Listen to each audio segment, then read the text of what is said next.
So my name is Andrea Moya, and I'm originally from Puerto Rico, and so is my family.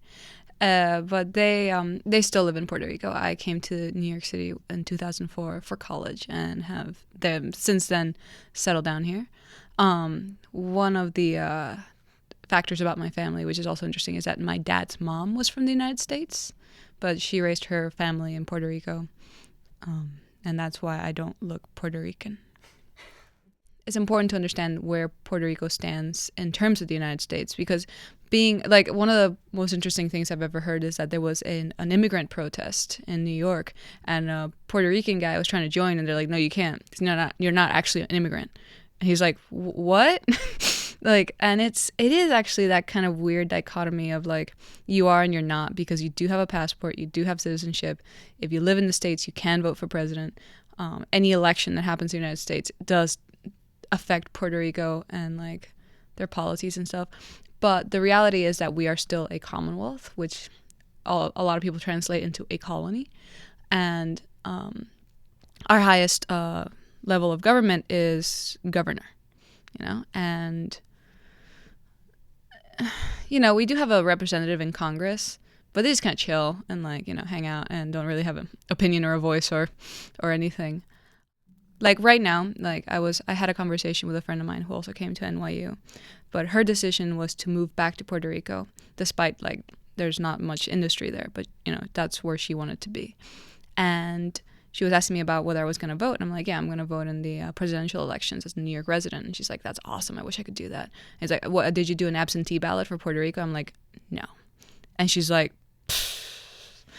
But honestly though, the way I kind of explained it to her is that I'm not there. Like, I can't put myself in a position where I will make decisions for other people who are in a certain set of circumstances that I'm not familiar with. I'm not familiar with any of the candidates' platforms. I only found out recently that we have a new party, which I didn't know about.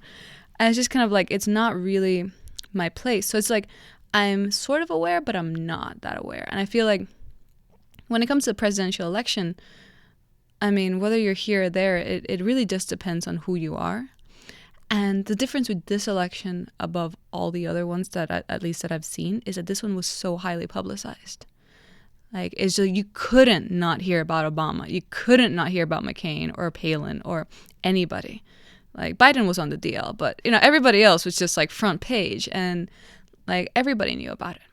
So, I mean, the only time I've ever even breached a subject with them was when I was talking to my dad the other day. And I was like, oh, I'm going to go vote for Obama.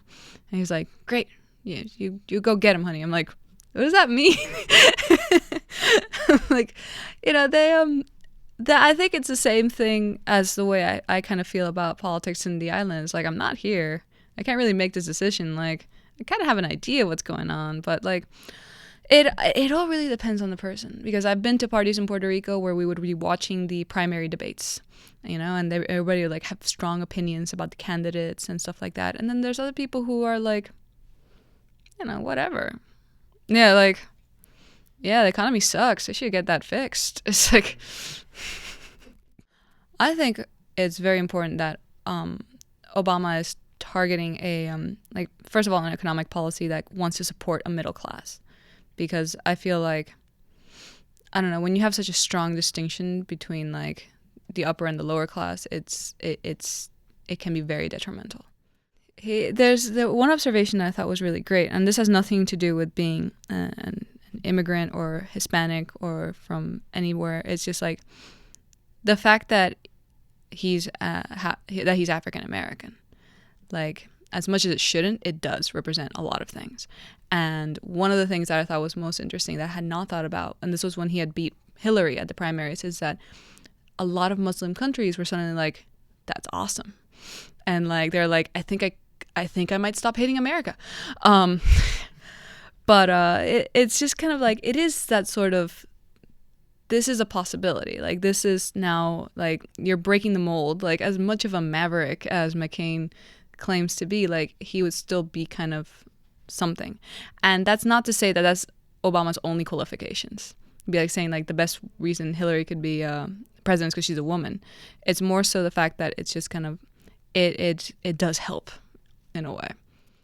And it's like I go around my neighborhood in Brooklyn and I see poster like graffiti of Obama that imitates a Che Guevara, like that iconic sort of like silhouette figure.